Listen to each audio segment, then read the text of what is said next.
Eh, Ingeniero Acosta, tenga un cordial saludo de mi persona y de mis compañeros. Mi nombre es José Saavedra Valle, el de mis compañeros es Sánchez Olivares, César Joseph, Santos Roncal y Israel Julio, Vera González Jordi, Romero Tirado, Walter Eduardo. Bueno, nosotros conformamos el grupo de trabajo y vamos a dar inicio a esta exposición. Como nuestro punto de estudio van a ser los aceros y para ello vamos a iniciar con el estudio de los diagramas de transformación isotérmica o más conocidos como los TTT. Estos diagramas, mejor dicho, este diagrama se construye a base de hechos experimentales. Lo voy a narrar brevemente. Normalmente esto se hace de la siguiente forma. Se consigue plaquitas que sean de sección transversal bastante delgadas para que de esa forma se calienten y se las pone en el horno a una temperatura de austenización. O también se les puede poner en agua con sal a una temperatura elevada. Luego, una vez alcanzado la austenización total de las plaquitas, se las retira y se las pone en un recipiente que contenga salmuera a una temperatura inferior a la temperatura crítica de transformación. Y a esa temperatura se las mantiene por un cierto tiempo, ¿ok? Luego de ese tiempo se las retira y se las somete a un procedimiento de temple, ya que puede ser directamente en agua fría o en agua con sal enfriado con hielo. Luego de eso, las plaquitas son retiradas, ya sea para medir la dureza y para un análisis mucho más profundo, ¿no? Esto se hace porque justamente es muy difícil hacer un análisis al sólido que se ha logrado convertir en austenita, porque la temperatura es muy elevada y eso es imposible. Ahora, todo ese procedimiento que acabamos de describir se hace para diferentes temperaturas inferiores a la temperatura crítica de transformación. Y todas esas temperaturas son recolectados como datos y nos sirven para construir este diagrama TTT. ¿Ok? Y este diagrama se lee de forma horizontal. Con este diagrama nos permite entender a los aceros, conocer los productos que se forman, las propiedades de esos productos y también podemos conocer dos temperaturas muy importantes, que son la temperatura de inicio de la transformación en martensita y la temperatura final de la transformación de martensita. Algo importante que podemos acotar es que estas temperaturas son fijas para un tipo de aleación. O sea que estas no dependen si es que intentamos enfriarlo muy rápido al acero, si es que lo mantenemos a una temperatura constante y luego nuevamente le dejamos continuar con el enfriamiento, no depende. Pero esa es una información adicional, ¿ok?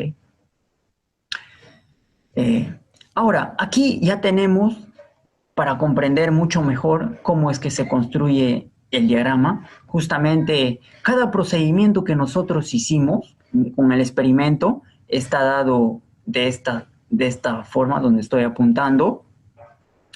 ¿Qué significa?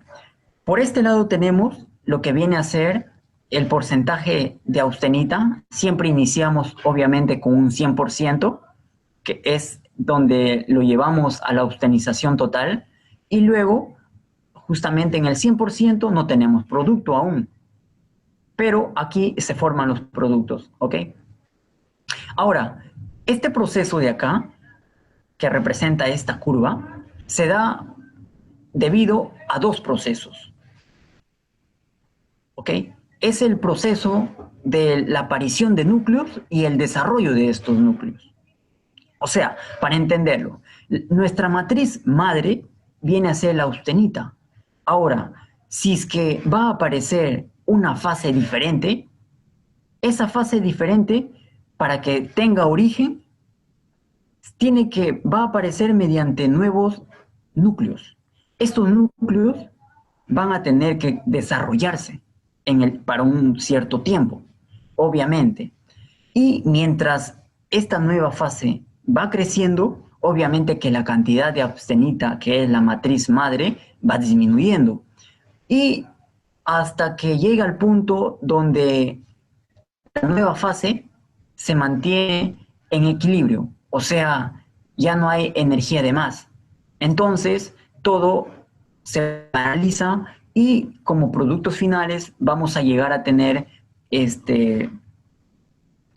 el producto nuevo que puede ser perlita y nuestra matriz madre. Eso es para un caso que si nos detenemos en un tiempo medio donde no se llega a dar la transformación total. Pero acá, en este caso, cuando se da la transformación total en un cierto tiempo, significa que se va a consumir toda la austenita y se va a transformar en el otro producto, que puede ser perlita. Y acá vendría a ser ya el punto final donde la austenita se ha transformado completamente en perlita. Esta gráfica se la proyecta y vemos acá representada. O sea que a cada temperatura le corresponde un tipo de esta gráfica. Entonces, este diagrama TTT está construido por un conglomerado de estas curvitas. Ok.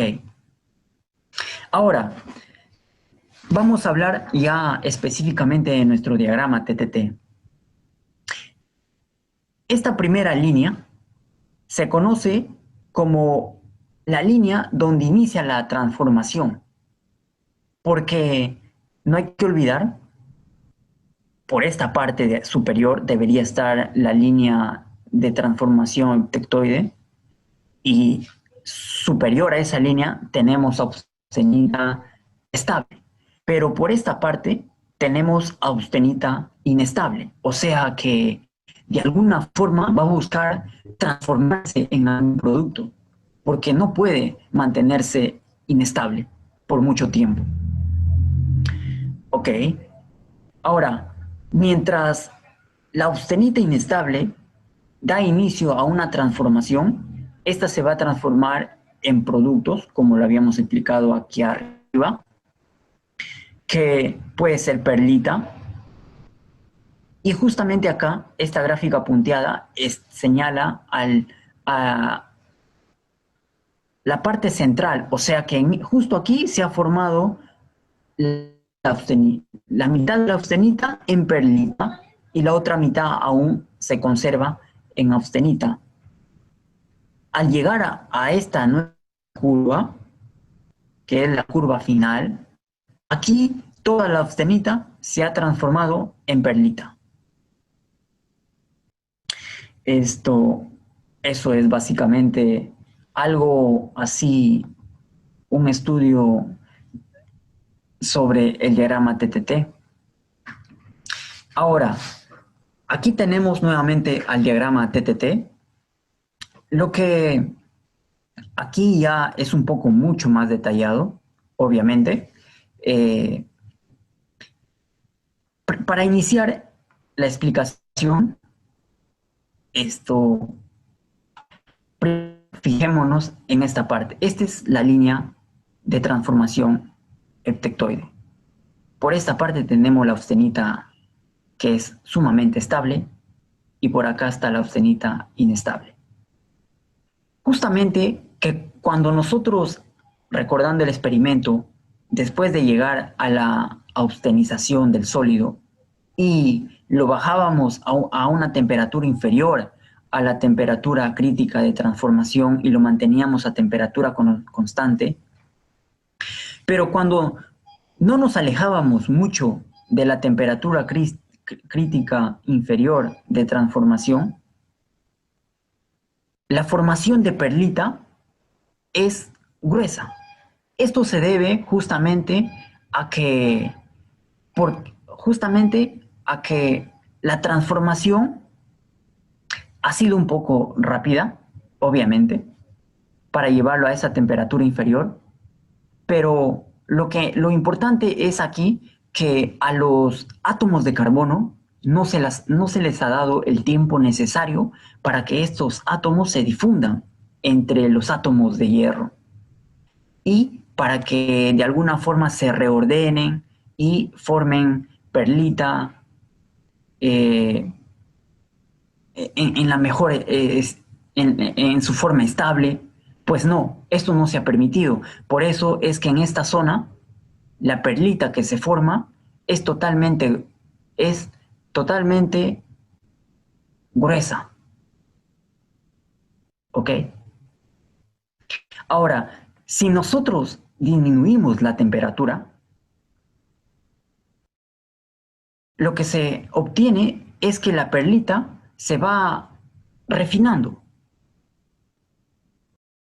puesto que hemos aumentado la velocidad para bajarlo de la temperatura de obstenización a una temperatura constante. Y lo que acá aún se ha hecho un poco más difícil a los carbonos para que se difunda. De esa forma es que no se ha dado mucho tiempo para que la ferrita, y que es una plaquita, y la plaquita de austenita no se engruesen lo suficiente. Y por eso es que cuando ellas están intercaladas, están bastante cercas. La austenita con la otra, con la otra plaquita de austenita están muy cercas. Por eso es que la perlita en esta parte es súper fina o refinada. Y obviamente que su dureza ha aumentado a comparación de la perlita gruesa. Eh, esta línea es el límite donde se forma la perlita. Esta zona es conocida como la nariz. Luego, cuando seguimos con el enfriamiento a temperaturas más inferiores, como punto de referencia la nariz, lo que se obtiene es un nuevo producto, que es la vainita. La vainita es muy diferente a la perlita. Para recordar, la perlita tiene como matriz a la cementita, y en función de la cementita se van formando nuevamente a sus alrededores eh, ferrita, y así se van eh, constituyendo las plaquitas. A diferencia de la vainita tiene como matriz a la ferrita, es totalmente opuesto a la perlita. Y en la matriz ferrita es donde se adhieren las plaquitas, que son pequeñas, las placas de cementita. La ferrita que está muy cerca a la nariz, o mejor dicho, a la perlita fina, se le conoce como vainita plumosa, porque de alguna forma tiene algún parecido con la perlita, y la vainita que está en la parte inferior se lo conoce como perlita, o mejor dicho, es una vainita oscura, porque tiene ciertas características con la martencita, ¿ok? Ahora, la vainita es muy dura, mucho más que la perlita, pero mucho menos que la martencita. Ahora, para explicar algo de la estructura de la vainita. La vainita, como dijimos que tiene como matriz a la ferrita, pues mientras la temperatura va disminuyendo, la, la matriz ferrita, esto va adhiriéndose a ella, plaquitas de cementita, y mientras va disminuyendo la temperatura, esas plaquitas de cementita se van volviendo más delgaditas y más pequeñitas. Y justamente cuando forman un grano, las plaquitas están más unidas, más juntitas, y eso les hace, pues, que el grano o lo que viene a ser la vainita sea presente a mucha dureza. Ahora, en lo que respecta a la martensita tiene una temperatura de inicio, que es donde se inicia justamente la martensita, y una temperatura final donde finaliza la transformación en martensita. Algo importante es que los productos que se han formado durante la transformación a temperatura constante, supongamos un ejemplo que llegando a este punto se interrumpe el calentamiento y se enfría. Lo que va a pasar hasta este punto, no toda la austenita se ha transformado en perlita, sino una cierta pequeña parte. Entonces, la austenita más esa y más la perlita se enfrían, y lo que se ha podido observar es que cuando entra a este intervalo, únicamente la austenita se transforma en martensita y la perlita no le pasa nada, simplemente se ha enfriado, puesto que la perlita ya es una estructura estable y no necesita transformarse en otro producto nuevo. Ok, esto es todo.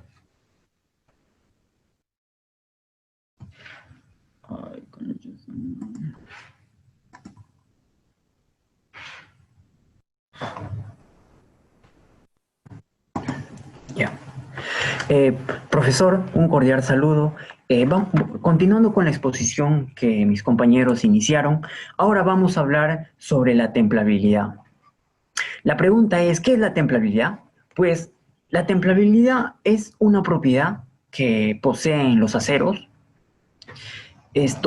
Pero más específicamente lo podemos entender cuando decimos que un acero tiene una mayor templabilidad cuando luego de una transformación llega a transformarse enteramente en martensita.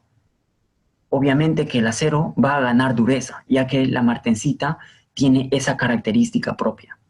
Ahora, hay que diferenciar algo muy importante, que es con el temple. El temple es una forma de enfriamiento en realidad, o mejor dicho, es una forma de dar tratamiento a los aceros. ¿Ok? Vamos a pasar a la siguiente.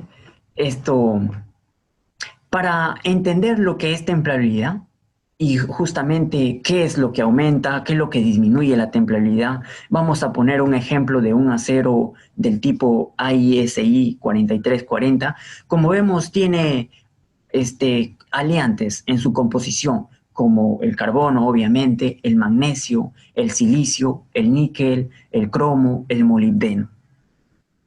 Ahora, hay algo importante que se ha visto, es que la templabilidad en los aceros aumenta cuando tiene mayor cantidad de aliantes en menores proporciones, obviamente. Y eso lo vamos a corroborar en una gráfica posterior, pero ya los adelanto. Hay algo importante, creo que es necesario decírselo. Nosotros, cuando nos vamos a comprar, por ejemplo, un acero, no es suficiente fiar nuestra decisión solamente por ver qué composición tiene el acero y creer que luego de someterlos a un proceso de temple ya se va a obtener un acero súper duro. No necesariamente, porque vamos a ver que la composición, la cantidad de aliantes que tenga ese acero va a determinar cuánto de templabilidad pueda tener el acero.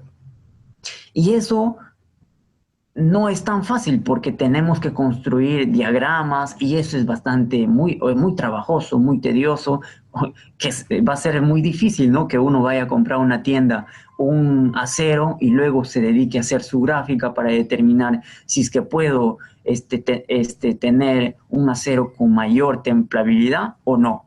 Para ello, vamos a ver que existen ensayos que nos van a permitir determinar si un acero tiene la capacidad de obtener la templabilidad o no. Acá nos vamos a detener bastante. Vamos a tratar de explicar. Primero, acá vamos a conocer acá nuestra gráfica. Tenemos una gráfica que es temperatura-tiempo. Esta curva es la curva de enfriamiento, ¿ok? Que está graficada a partir o construida a partir de una variación de temperatura. Estas dos líneas obviamente son bastante conocidas, son el diagrama TTT, que se construyen a base de temperatura constante. Aquí seguramente hay un detalle y una contradicción, ¿no? Pero ¿por qué usamos nosotros una curva que depende de temperatura, que depende de una variación de temperatura y un diagrama que depende de temperatura constante? Pues nos vamos a ayudar del diagrama TTT. ¿Por qué? Porque nos permite ubicar en qué zonas que durante el enfriamiento se producen productos. O sea, nosotros a partir del uso del diagrama TTT vamos a conocer qué productos en dichas zonas se están produciendo. Eso es lo que nos permite conocer el diagrama TTT. Y además vamos a saber también cómo reacciona el acero a las velocidades de enfriamiento. Por eso es que hay un acoplamiento de tanto de la curva de enfriamiento y del diagrama TTT. Ahora, nosotros dijimos que al inicio que depende mucho de la composición del acero, ¿no? Sí, eso es verdad, porque se ha comprobado que cuando el acero tiene en menores composiciones, como es el caso de este de acá, su diagrama es así como la vemos. Pero, ¿qué pasa cuando el acero tiene mayor composición en su composición aleantes? Pues lo que sucede, y eso se ve expresado en el diagrama TTT. Normalmente el diagrama TTT se ve trasladado hacia la derecha, o sea, lo que lo vemos ahora acá, lo veríamos por esta parte, por esta parte. Eso significa que tendríamos un espacio mayor para llegar, debido a un enfriamiento, a una velocidad de enfriamiento, llegar a transformar el acero en martensita total. Y eso significa que el acero va a ser súper duro. Y estamos cumpliendo entonces con el requisito de la transformación completa en martensita y su templabilidad del acero va a ser muy buena. Ahora, aquí, como sabemos, esta zona es austenita muy inestable, ¿no? Porque la austenita estable es justamente de esta línea donde se da la transformación tectoide hacia arriba. Ahora, como sabemos, aquí se inicia la transformación y si damos una mirada horizontal, durante todo este trayecto se da la transformación a temperatura constante y acá termina la transformación. ¿Ok? Esto, lo que podemos rescatar de aquí es lo siguiente. Es que cuando la transformación, por ejemplo, se da en esta parte, obviamente que durante esta zona se transforman productos nuevos, ¿ok? Que cuando sale por acá, ya lo que fue en un momento la austenita que inició por acá, se reduzco, ¿no? Y la cantidad de producto nuevo que apareció acá, justamente ese producto se va a mantener, se va a enfriar, obviamente, pero la austenita se va a transformar en martensita por esta parte. Y obviamente que la proporción a obtener por esta parte martensita pura es mucho menor, ¿no? Y por eso es que la dureza es menor. Ahora, hay algo importante también, algo que lo caracteriza al acero y que también está relacionado con la templabilidad, es la velocidad crítica de temperatura. Por ejemplo, si esta curva lo trajéramos más acá y que sea tangente con la nariz, ahí hablaríamos de una curva que representa a la velocidad crítica de enfriamiento. Y eso sería, la velocidad crítica de enfriamiento significa que es la velocidad mínima que se requiere para que un acero se convierta completamente en martensita. ¿Ok? Y relacionándole esta velocidad con lo que dijimos, con lo que habíamos dicho, que a mayor cantidad de elementos aleantes, esta gráfica se traslada más a la derecha.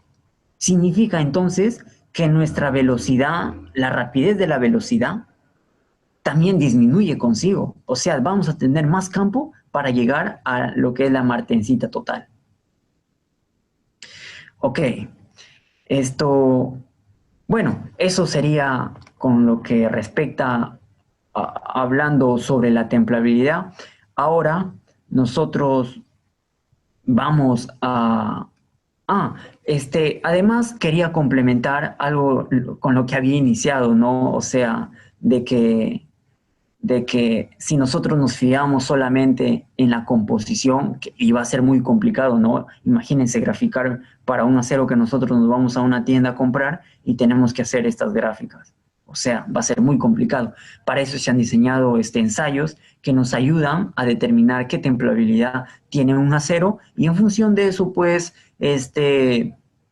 comprarlo, ¿no? Porque normalmente lo que cuando se requiere justamente un acero que va a estar diseñado para la resistencia, ¿ok? Este tipo de gráficas no se necesita.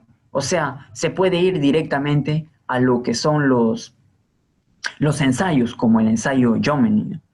Pero de repente, si uno quiere un acero, pero y quiere obtener una propiedad específica, ahí sí tal vez justificaría de alguna forma, o sea, tomar nuestra decisión en base a la composición que tiene el acero. Ahí sí se justifica. Bueno, eso quería complementar mi exposición respecto a la templabilidad. Ahora vamos a pasar a conocer sobre los ensayos que nos permiten determinar la templabilidad del acero. Le paso la palabra a mi compañero.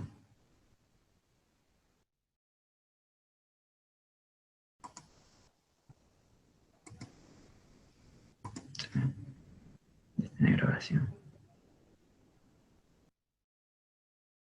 Continuando con el desarrollo del tema, ahora vamos a hablar acerca del comportamiento mecánico de los aceros al carbón. En primer lugar, vamos a hablar de la perlita. Como ustedes pueden observar aquí, por un lado, en este esquema tenemos el límite elástico y la resistencia a la tracción, y por otro lado tenemos el número de dureza Fresnel. En el siguiente esquema tenemos ductilidad y también energía de impacto ISO. Nosotros podemos notar de que a medida de que se incrementa el porcentaje de cementita, como también la composición en porcentaje en peso de carbono, la resistencia a la tracción se va incrementando y también la dureza Fresnel, el límite elástico también. Pero ¿qué pasa con la perlita respecto a la ductilidad? Pues vamos a ver de que a medida que se va incrementando el porcentaje en cementita, la ductilidad disminuye. Lo mismo le pasa a la elongación. También tenemos el mismo comportamiento respecto a la energía de impacto ISO. Como podemos ver mediante esta curva, disminuye esta propiedad. Seguimos con la esferoidita. Para conocer el comportamiento mecánico de la esferoidita, la vamos a comparar con la perlita gruesa y con la perlita fina. Como vemos a continuación, en el primer esquema, por un lado tenemos el número de dureza Fresnel y por el otro lado tenemos el número de dureza Rockwell. En el segundo esquema tenemos la ductilidad. Entonces, fíjense que mediante estas curvas nosotros nos podemos dar cuenta de que la esferoidita es menos dura que la perlita gruesa y que esta a su vez es menos dura que la perlita fina. Pero ¿qué pasa con la ductilidad? La esferoidita es más dúctil que la perlita gruesa y que la perlita fina. Además, cabe resaltar que la perlita gruesa es más dúctil que la perlita fina. Y esto sucede a medida de que se va incrementando el porcentaje de cementita, como ustedes pueden observar. Asimismo, la composición en porcentaje en peso de carbono también va aumentando. Ahora hablemos de la vainita. Los aceros vainíticos son más duros y resistentes que los perlíticos. Exhiben una interesante combinación de resistencia y ductilidad. Entonces nos podemos dar cuenta hasta el momento de que la vainita es más dura que la perlita gruesa, que la perlita fina y que la esferoidita. Sin embargo, a diferencia de la perlita gruesa, a diferencia de la perlita fina, la vainita posee más ductibilidad. Ahora hablemos de la martensita. La martensita, y en general los aceros martensíticos, son mucho más duros que los aceros que contienen perlita fina. Y esto lo podemos ver aquí en este esquema.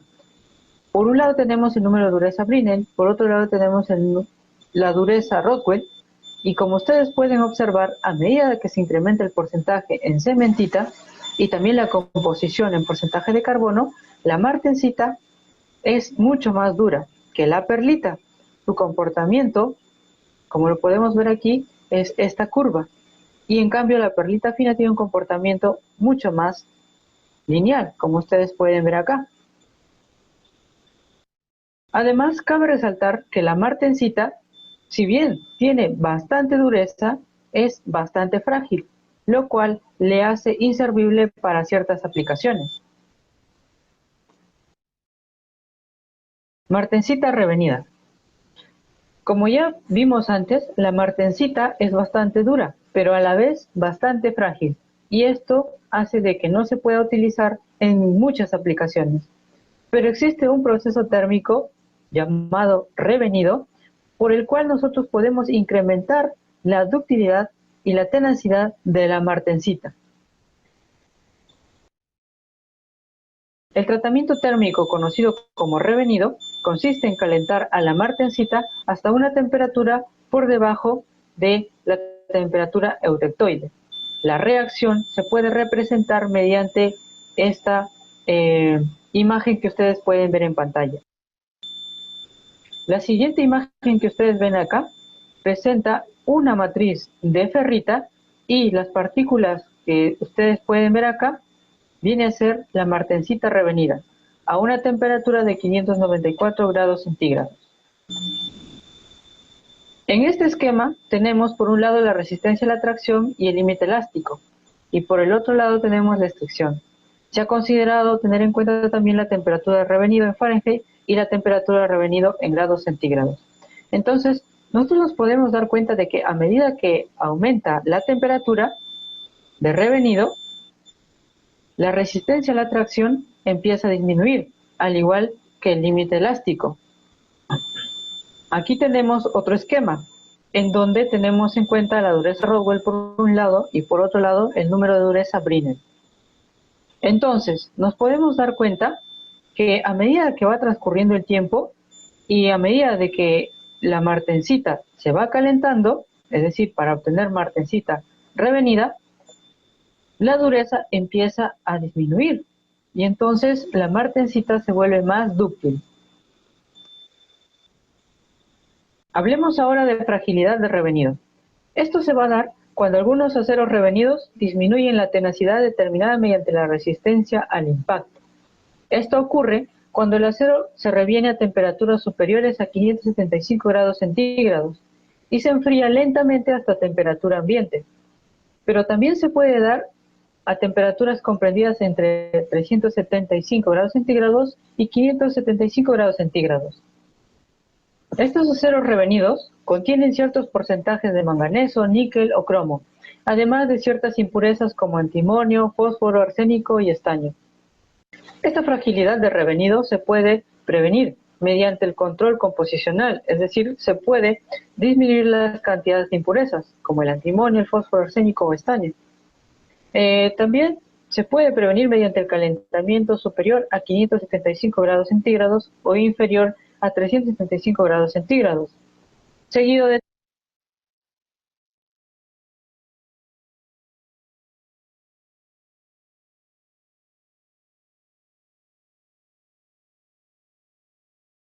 temple a temperatura ambiente. Continuando con la exposición, ahí me ha tocado exponer el ensayo Iomini. El ensayo Iomini es un ensayo que nos va a permitir determinar la templabilidad de un material. Para nosotros poder realizar el ensayo Iomini, necesitaremos contar con una probeta, la cual tendrá las siguientes dimensiones. En primer lugar, tendrá un diámetro de 25 milímetros y 100 milímetros de longitud. Cuando nosotros realizamos este ensayo, lo que se hace es, en primer lugar, someter esta probeta con las características ya descritas a un horno. Posteriormente, nosotros someteremos esa misma probeta que hemos sacado del horno a un chorro de agua. Generalmente el agua se encontrará a 24 o 25 grados Celsius, que es la temperatura ambiente. ¿Con qué finalidad nosotros sometemos nuestra probeta al agua? Una vez que nosotros hemos sacado del horno a nuestra probeta, la estructura de la cual está compuesta habrá cambiado. Entonces, cuando nosotros hemos sometido al horno nuestra probeta, se habrá formado una nueva estructura y la cual será una estructura que, cuando nosotros la sometamos a este ensayo y como consecuencia de estar en producto con el agua, la primera capa de nuestra probeta tendrá una estructura rígida, una estructura dura. Sin embargo, cuando nosotros nos empecemos a distanciar de esta superficie, la primera superficie que está en contacto con el agua, veremos que la dureza del material va a ir disminuyendo. Esto evidenciado posteriormente de que la probeta ya ha llegado a enfriarse, ¿no? Pero para no adelantarnos, una vez que nosotros hemos puesto nuestra probeta a temperatura ambiente con el agua y hemos esperado que se acabe de enfriar, lo que nosotros haremos es un rasgado. Este rasgado tendrá una dimensión de 0,4 milímetros, una dimensión de 0,4 milímetros y una longitud de 50 milímetros. ¿Esto con qué finalidad?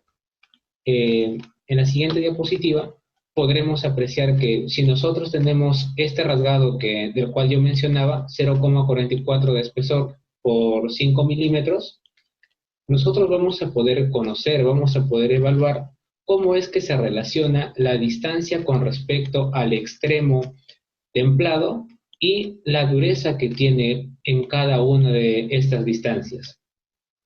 Inicialmente, cuando el extremo del material se encuentra en contacto con el agua, o sea, la última capita, la cara más extrema, tendrá un 100% de martensita.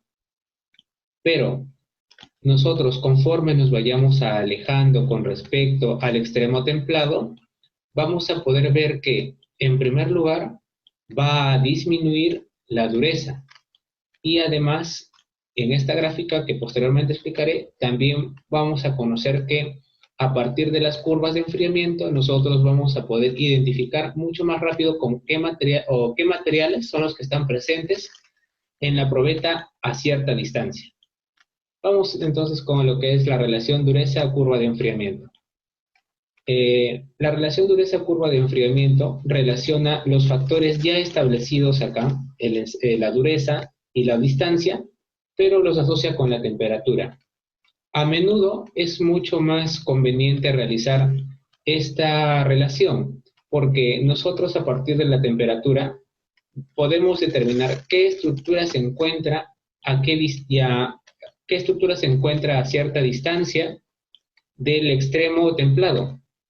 Por decir, si nosotros estamos justo en el extremo donde inicia, en el extremo templado, tendremos un 100% de una estructura A. Esta estructura A es la martensita y justo coincide también con el dato que correspondía a la primera imagen. Después, cuando nuestra curva de enfriamiento progresa, es decir, se aleja de este extremo y va disminuyendo su valor, nosotros tendremos una estructura B. Y en esta estructura B estará conformada por martensita y perlita. Así también, para cuando nosotros nos alejamos a un punto C, la estructura que tendremos será una estructura conformada por martensita fina. Y finalmente, cuando ya nuestra curva de enfriamiento llega casi a la parte más baja, tendremos la estructura denominada perlita. Es decir, cuando nosotros estemos más lejos del extremo, la estructura que vamos a encontrar va a ser una estructura que va a ir cambiando, va a evolucionar de martensita, martensita y perlita, martensita fina, para finalmente llegar a perlita en la parte más alejada. Otro aspecto a mencionar acá es la velocidad de enfriamiento con que esto sucede. Perdón, la velocidad de enfriamiento con que esto sucede.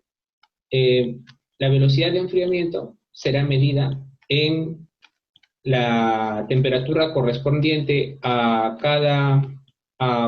la temperatura entre el tiempo. Eso está en la siguiente figura. Aquí está. Aquí tenemos lo que son las curvas de enfriamiento. Como lo había mencionado en la diapositiva anterior, la velocidad de enfriamiento de un material estará definida por el cociente o del cociente de las unidades que corresponde a temperatura y a tiempo. Como nuestra muestrita o nuestro análisis está basado en base al rasgado que habíamos hecho inicialmente, o sea, a un rasgado que tiene una longitud de 50 milímetros, nosotros vamos a tener las siguientes curvas en base a ese dato. Así también, como nosotros lo que medimos es la dureza, nosotros tendremos por cada una de estas curvas correspondientes a una aleación al carbono de 0.4% distinta, porque esta de aquí es una aleación al carbono, pero esta de aquí es una aleación al carbono con otros elementos aparte del carbono, tales como el molibdeno, el níquel y el cromo. Bien, de la gráfica nosotros podemos apreciar que inicialmente todos van a tener un 100% de martensita. Sin embargo, cuando la temperatura empieza a descender y cuando nosotros también nos empecemos a alejar del extremo templado, las curvas van a empezar a decrecer. Y la curva que más rápidamente decrece es la curva correspondiente al acero al carbono.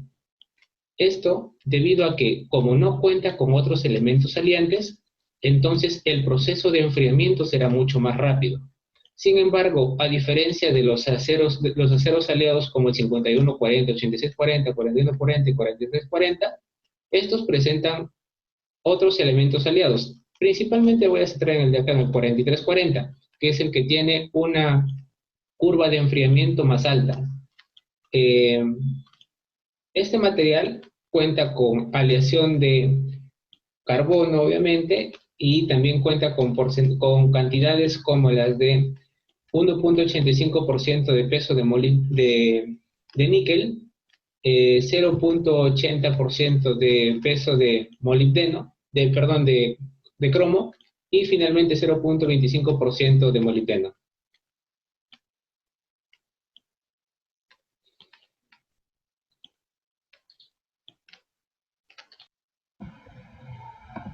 Muy bien, continuando con la exposición, hablaremos sobre el método de temperabilidad de Grossman. ¿En qué consiste este método?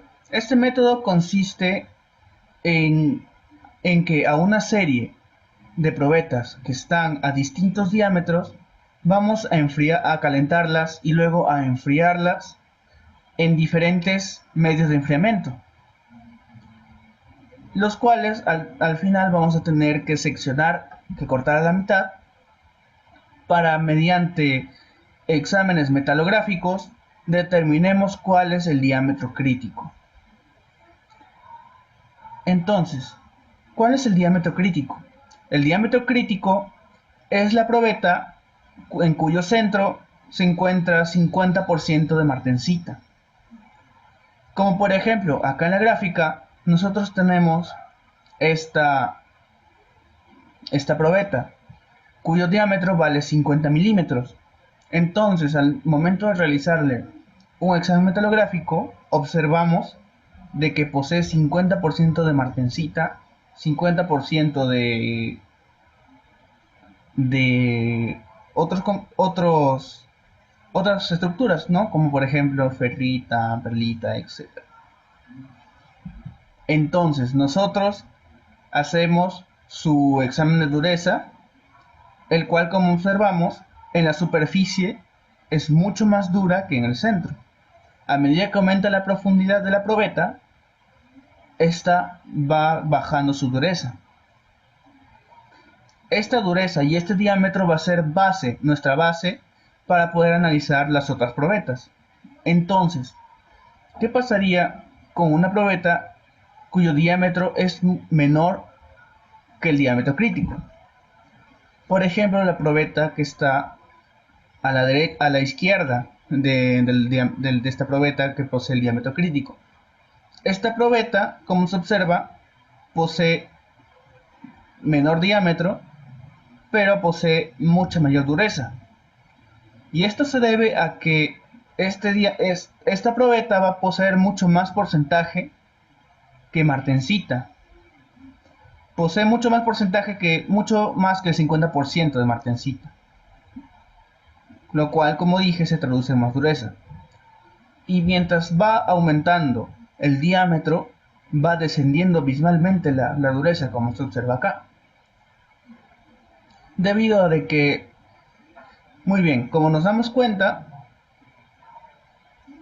acá la misma dureza superficial va a valer para todos.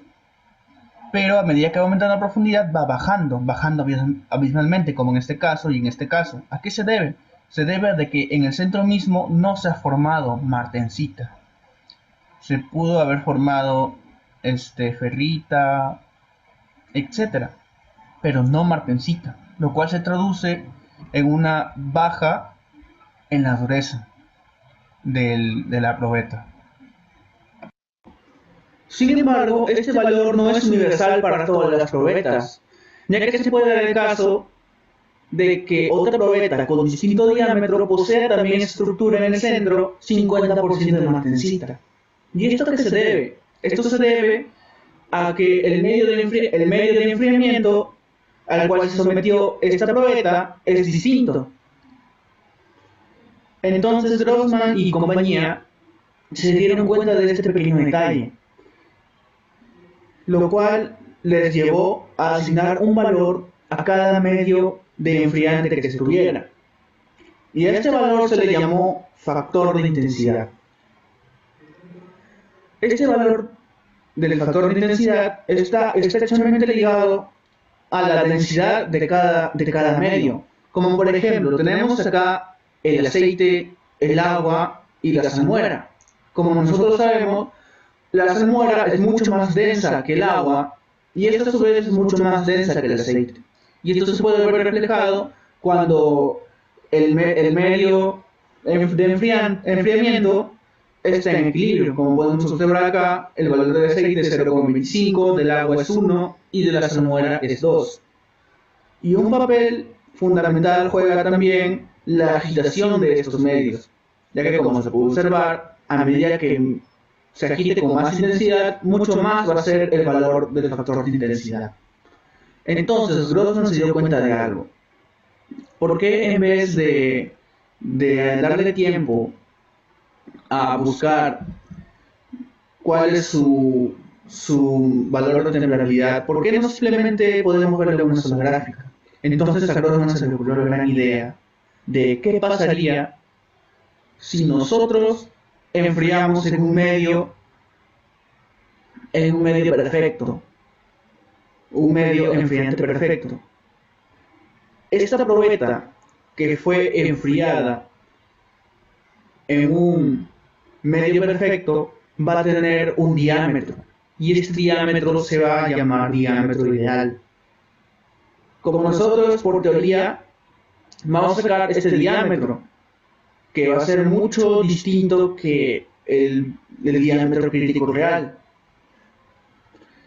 Y esto se traduce en las siguientes tablas. Entonces, nosotros enfrentamos el valor de los diámetros críticos en el eje Y con el valor de los diámetros ideales en el eje X. Un diámetro ideal es el diámetro que tendría una probeta si es enfriada con el medio enfriante perfecto, el cual posee un factor de intensidad de infinito, como se puede apreciar acá. Y esta gráfica nos permite establecer directamente el valor del diámetro crítico con el diámetro ideal a cada factor de intensidad posible. Como observamos acá, acá está el valor ideal, este es el valor de 5, 2, 1, 0,6, 0.4, etcétera, etcétera, etcétera. Y esto nos permite desarrollar ciertos problemas como: nosotros tenemos un metal A, cuyo diámetro crítico es de 28 milímetros, el cual se quiere enfriar con un medio con valor de densidad 1. ¿Cuánto diámetro ideal tendrá? De la misma manera, si un metal B tiene diámetro crítico de 20 milímetros y este se quiere enfriar con un medio de enfriante de 0,4 del factor de densidad, ¿cuánto diámetro ideal tendría? Entonces, haciendo un acercamiento,